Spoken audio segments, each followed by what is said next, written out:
दानापुर से दाल मंगलिए भागलपुर से भात जी। जम्मू से जामल दही मंगलिए कहाँ से अइलो बारात जी। जम्मू से जामल दही मंगलिए कहाँ से अइलो बारात जी। दानापुर से दाल लइलो भागलपुर से भात जी। दानापुर से दाल लइलो भागलपुर से भात जी। भर पेट खइबो तोरो नचैबो हियो लखीसराय के बारात जी। अरे अरे भर पेट खइबो तोरो नचैबो हियो लखीसराय के बारात जी। आजी चुप बहन छिनरा। लखीसराय के बारात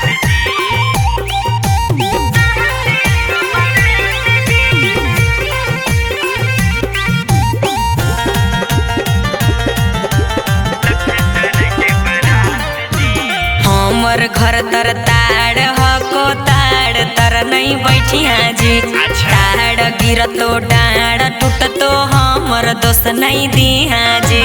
सुना है साली काहे देहो हमरा गाली जी। काहे? हमर भैया तोर बहिन के बनै तो घर वाली जी। नवादा से डीजे मंगलिए नचबै पूरा रात जी। नालंदा से डीजे मंगलिए नचबै पूरा रात जी।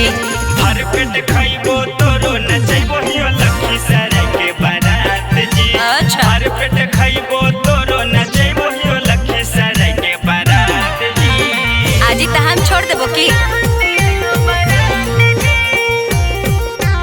लखीसराय के बारात जी।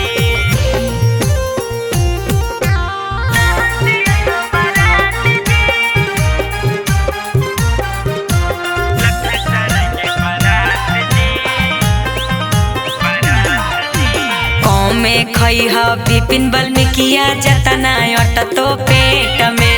नहीं तो दौड़ल जाए पड़तो आहारा के खेत में। तोहर ओखरी में ये साली कूटबो हम धान है। जितना हको बरतिया सभे कर तोने मान है। चुपचाप बैठ के खाया शीश जी धरो नहीं धात जी। चुपचाप बैठ के खा करन जी धरो नहीं धात जी। भर पेट खइबो